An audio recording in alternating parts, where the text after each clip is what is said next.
Hello student, today I am taking the class 10 SST Economics chapter 2, the sectors of Indian economy. My dear student, in the earlier class I explained you about primary, secondary and tertiary sectors. Now today we will going to be study about what are these primary, secondary and tertiary sectors, what is importance, where it gives more employment and which sector helps in our GDP. That we are going to detail. Today we will study this. Now my dear student, just see in your textbook page number 24, one graph is given. See, GDP by primary, secondary and tertiary sectors over 40 years we will see from 1970 to 71 and then 2010 to 11. You can see in 1970s nothing will be improved, only little bit primary sectors, but near about 2011, 12, 13 and 14 we can see. So there is a large amount of increase in tertiary sectors, means tertiary sectors increase. After that we can see the next, when we see the GDP, where our GDP will be increased by which sector. So you can see in 70-71 primary sectors GDP increase, secondary and tertiary. But when we come after 2010, 11, 12, 13, 14, you can see the primary sectors less and now we had increased the tertiary sector. So our GDP also increase. So now see, first we are going to study primary, secondary and tertiary sectors. When we see the primary, secondary and tertiary sectors in India, so the total GDP of India is above now crores, and in 17,374 which with dominance of primary sectors, because primary sectors it dominate. But in 2013-14 we can see the GDP is above 5 crores with service of sectors. So as dominant, so it is due to why these primary sector reduces and it will be increasing too much, because due to increase of tertiary activities, like we had increased banking, stock market, export, etc. So these are the tertiary sectors. When we this sector will be increased, definitely our GDP will be increased. Primary sectors are also increasing, increase quantitatively that we show, but it can support the population and provide a strong base for where our industrial growth, because mostly the secondary sectors that will come under industrial, so that will be help. Now how the tertiary sectors increase, what is the importance of rising these tertiary sector in production? Why? So you just see, when we see over 40 years between 1970, 71 and 2010-11, so the production in all three sectors has increased, we had seen that, and it has increased mostly where it increased. I'll show you the graph that the tertiary sectors it increased too much. As a result, in 2011 the tertiary sector it has emerged. It is the largest producing sectors, and do you know these tertiary sectors replace the primary sector. Now one questions come, why the tertiary sectors become so important in India or other countries? There are several reasons that we will study these one by one, that what are the main reasons that tertiary sectors are increasing. First reason is, in any country we will see, every country needs several basic services that is must, like hospitals, educational institutions, post and telegraph services, police station, court, village administrative offices, municipal corporation, defense of the country, transport, banks, insurance company, etc.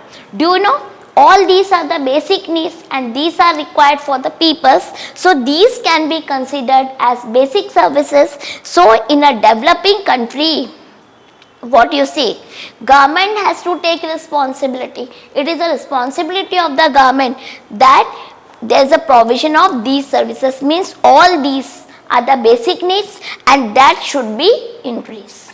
That is the first reason. Second reason, do you know, due to the development of agriculture and industries, it leads the development of services, because when increase the primary sectors, and then we reach second level, we reach to the secondary sectors where we are manufacturing. So during that time, what happened? Other services also increase, like transport, trade, storage, and like, as we all know, all these things we had seen. So greater the development, when there is a large amount of development in primary and secondary sectors, so more would be demand, because when it will be in primary and secondary, there are a lot of demand for such services, and this will be help. Third reason, as you know, when we are reaching toward the tertiary sectors, or the level of income rises of the peoples, normal people, if its income will be increases, so certain sections of the peoples, they start demanding some more services, like what? Like eating out. Second one, tourism, for moving here and there, entertainment, shopping, private hospitals, private schools for good facilities, professional training, etc. So we can see these changes quite sharply in mostly cities and especially in big cities. So this is the reason. Next reason is, now due to globalization, certain new services are also have entered in Indian markets, like information and communication technologies, and that have become very important and essential. So the production of these, definitely you see how they increase. So production of these have been increasing rapidly. So our tertiary sectors also increase. But it is right, but we can see some other factor also. See, we have to be remembered that not all service sectors are growing equally well. Like primary, secondary and tertiary not increase well. There is so many changes. See, service sectors in India, it employs many different kinds of the peoples, because different kinds of peoples are engaged. At one end, there are limited number of services. See, like that employs high skill and educated workers. And at the other end we will come. See, there are very large number of peoples who are still engaged in the services, such as small shopkeepers, some are having some persons are doing some repairing works, some are busy in the transport, etc. So the people, those who are here, they are engaged in this, like small shopkeepers, repair person, transport and so on. So the people, they barely manage to earn their living, and yet they perform these services. Because why they are doing this type of odd jobs? Because there is no opportunity available for them for work. So that is why they adopt this. Hence, only you can see the part of this sector is growing in importance. So we have to be increased there. Then the life of the people will be also changed. Now next question come, when we have seen this, where the most of the people employed we want to see in India. So you can see the share of primary sectors in GDP of the country was 74% between 1970-73 and 49% it is 2011 and 12. Next, the secondary and tertiary sectors, they have not created enough job to enable so many peoples will do the job. So what happened? These number of peoples, they migrate from agriculture to the other sectors. Third reason, see, the employment in industrial sectors went up. It will be increased when the industrial setup started, but only by 3 times. And during that time, the same applies when we see in the tertiary sectors as well. So while production in these sectors rose, it will be rose by more than 14 times. Then employment in service sectors only went up 5 times. Why? What is the reason? So you can see. What does it mean? That there are more people in the agriculture. That is the reason. So even you can see, you move a few people out. Suppose those who are busy in agriculture, we will remove some of them, so production will be not affected. More people are engaged in agriculture, but their needs is not. So nothing will be happen. So in other words, we will say that worker in the agriculture sectors, they are mostly underemployed. That is the biggest reason. You see some, I am giving you some examples. Example of a small farmer, Lakshmi. She is a small farmer and she is having 2 hectares of unirrigated land. When she is doing some agriculture activities in her field, she dependent only on the rain and growing crops. So she is growing the crops like jowar and arhar. Do you know, in Lakshmi family, all the 5 members of her family, they work in the same land throughout the year. Means all day, Lakshmi and other 5 members, daily they are busy on her field. Now question come, why they all are busy whole year in this one? They have nowhere else to go because they have no option where they go for work. So all are busy on this agriculture field. Now we will see that everyone is working. All the person they are going, and we will see all are working in the field. Now see that everyone, none remains idle, all are busy. But in actual, we will see the fact that their labor effort gets divided, because some are busy on sowing seeds and some are busy on removing weeds and other things. Now each one is doing some work. When we see them, so it looks like that all are busy and they are doing some work, but no one is fully employed. Yes, this is the situation, because these we call underemployment. How? Why we will say they are underemployment? See, because whether, see, the peoples are apparently working, all are working, but all of them are made to work less than their potentials, and here the underemployment is hidden in contrast to someone who does not have job and is clearly visible as unemployed. So we are called disguised unemployment. See, here in Lakshmi family, the 6 people's 5 members of the family in Lakshmi, they are working. Do you know? It is only 2 hectares of land. So only 2 person is sufficient for doing all the agriculture activities.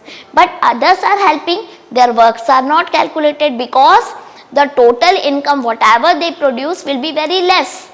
So their work will be not calculated. So that we call disguised unemployment. Disguised unemployment means the person, they are doing the work but their work is not calculated, the income. So we will call it disguised unemployed. So mostly what happen in the agriculture, in primary sectors, those people who are busy in agriculture, mostly you can see in the villages, when the farmer are having 2 hectares, 3 hectares of land, and whole family are busy only on that work, they are having no option. So their work is not calculated, because they are not getting more income about that.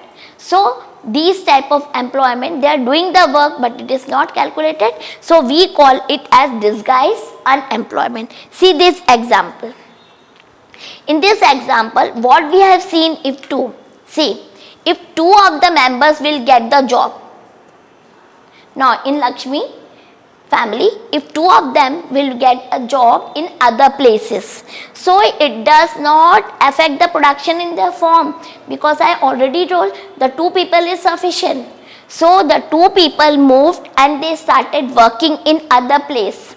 So what happened? Because they started moving to other place, they started working. So this will increase the earning of the family. So what happened in the last? The total family income will be increased. If they will not move to search in other place for the work, so what happened? Their income will be less. So did you understand what is called disguised unemployment? Now, so what we see in India, there are lakhs of the farmers like Lakshmi in India, and this means that even we remove a lot of people from the agriculture sectors and we provide them with some proper work elsewhere, like in other agriculture production, it will be not suffer. You had seen in the case of Lakshmi. So the income of the people would take up other work, that will be increased. So in this way the total family income will be increased. What you have seen mostly in the villages, we can see lots of the peoples are not developed, they are still poor. That is a reason, because they are having small part of land and they all are busy on that. So income will be not increased, so the level of life standard will be also not increased. Now, disguise unemployment, how is it occurs in not only in agriculture fields, it occurs in other sectors. So we can see the example of urban. See, you can see around us 1,000 of casual workers in the services sectors in urban areas. Who search, there are so many people who search daily employment. Now, they are employed as, like you can see, some painters, plumbers, some person who are doing some repair works, the laborers who do work in the constructions, and other who are doing some odd jobs. Now, you will see that many of the peoples, it is not necessary that daily they will get work in this. So they don't get find every day the work. So similarly, we see the other people of this peoples in the service sectors on the street pushing, you can see some are pushing a cart, some are selling some things where they may spend the whole day but earn a very little. So they are doing this work, but why they are doing this work? Because they have no better opportunity. So you have seen, so these are also a reason for disguised unemployment. Now question comes, how to create more employment? So like these people will get more employment, so their earning in the family will be increased. So see, we create employment by the following ways. First one is promotion of allied agriculture activities. How? See, there is a need to diversify the agriculture, means we can increase, change, as more than, do you know, 60% of the peoples are employed on it. See, farmers should be encouraged. So government should encourage the farmer. They can adopt some allied agriculture activities like see, pisciculture. They will do their agriculture well, but that they are also doing fish farming, pisciculture. Horticulture means they also start growing fruits and vegetables. Not only they depend on one crop only, they will do like this, so their income will increase. And animal rearing, when they domesticate animals, so they will sell milk and other products. Beekeeping, they can also do, if they are having the fields, they are doing the agriculture activities, whatever they are growing the crops, but they can do beekeeping. So what happens? They will collect the honey and that will be sell them. So in this way it will increase.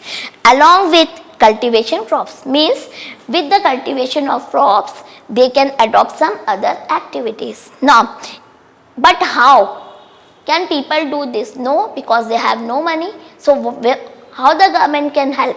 See, if the government invests some money in transportation in these areas and storage of crops, so or make better the rural roads, so the mini trucks can reach everywhere. So what happened? Due to this, those are busy on these activities, several farmers will get benefit of it. And do you know, by this activity can provide the productive employment to not just the farmers, but what happened? Those who are busy on other services like transport, trade, etc., they will also get an opportunity. Second one, what we have to do? We can increase technical and institutional measures. Now, what type of technical facilities? Like government can provide good irrigation facilities, availability of hybrid seeds, HYV seeds, which can help in the more production.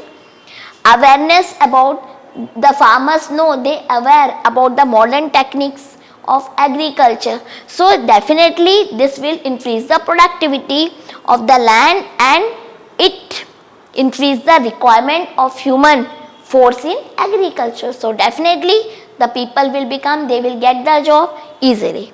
Now, institutional support, after that suppose they have technical given support. What type of institutional support is needed? So you just see institutional support like market, transportation, storage facilities and other processing units in the nearby suburban areas. So it will increase the employment of the farmers in other sectors. See, we can see one example, like suppose farmers are growing in one area sugarcane. If government has provided the facilities and they had set up some sugar mill there, what happened? That sugar will be transported to this sugar mill. So many people were seeking other jobs, they will come and they will do the job in the factories. So what happened? When the mill will be established there, so those who are growing the sugar cane, they will grow the sugar cane, that will be transported. So many people will be engaged in transport services, and then when these sugar cane come in the sugar mill, they do the process and making sugar and jaggery. So there so many people will be appointed. So you see, from one step to another, so many people will be get employed. So in this way, it increases the employment of the farmers in other sectors. Next, but question comes, if we will increase, but there is a need of money. So where we have to give focus? We have to give focus on small scale industries and bank credit. What does it mean? See, most of the farmers, do you know, they are depend on informal sources of credit, like from where they get the money if they want, mostly relatives and friends, some traders, some money lenders, etc. What happened when they borrow the money? So they charge a very high rate of interest. So what happened? They are going in the debt, because every time, because they have to pay the big interest, so they are not able to increase their family incomes and they are going in the debt. So setting up, what our government can do? If our government can set up some commercial bank to provide the loan to the farmers at cheap rates, so it will be help them and they will be not exploited by these other money lenders and other traders. So in this way, what happened? With less rate of interest, they can get the loan and so their income will be increased. Now, even they can, government can promote some cottage and small industries in rural and semi-rural areas. This can generate, what happen when they promote cottage and this one, so it can generate employment for large number of people, those who are living there, so they will not move in urban areas for searching of the job. See there, the setting up rice, suppose a rice and dal mills, that will be set up. So what happened? The farmers can grow those type of crops and they will transport this into the mills. Now, if government start opening some cold storage and food processing industries, FPI, so they can set up for agriculture products like potatoes, sweet potatoes, tomato, rice, wheat and fruits. So in this way, all will be start doing so many processing units. Now, there is also some needs. Improvement in rural infrastructures. How? As you know, in rural areas, in villages, there is a lack of basic facilities. Still, we can see the basic facilities are not available in so many rural areas. The basic facilities like roads, not proper well developed, transportation, banking, warehouse and market, etc. So what our government should invest more in developing connectivity between villages and markets. So that will definitely increase the income and economy also. This will provide more productive employment to the farmers as well as others who are employed in services, like those who are engaged in transport and market activities. Now, with that, what our government can do to give more employment to the people, so they can improvement in education, health and tourism also. Do you know? To improve the health conditions in the villages, some additional jobs will be created, like see, and more schools have to be open. So when they open more schools, it has been observed that in many regions could be developed as tourist place, so which will generate more employment and opportunities for the peoples who are living there. And do you know, tourism has potential to generate near about 35 lakh jobs every year. So now my dear students, what we see today that how the primary, secondary and tertiary sectors are increasing, how our government can help in each and every sectors that they can create more and more job opportunities for the peoples, so their living standard will be increased and economy of the country increase. So we have seen that how we can increase the production. Now suppose government can provide the jobs, but do you know there are two sectors, that is organized and unorganized sectors. So when the peoples are engaged in different type of jobs, organized sectors and unorganized sectors, so what are the benefits of the organized sectors, and in those peoples who are engaged in unorganized sectors, how they are exploited, what they are not getting, all these we will study in the next class.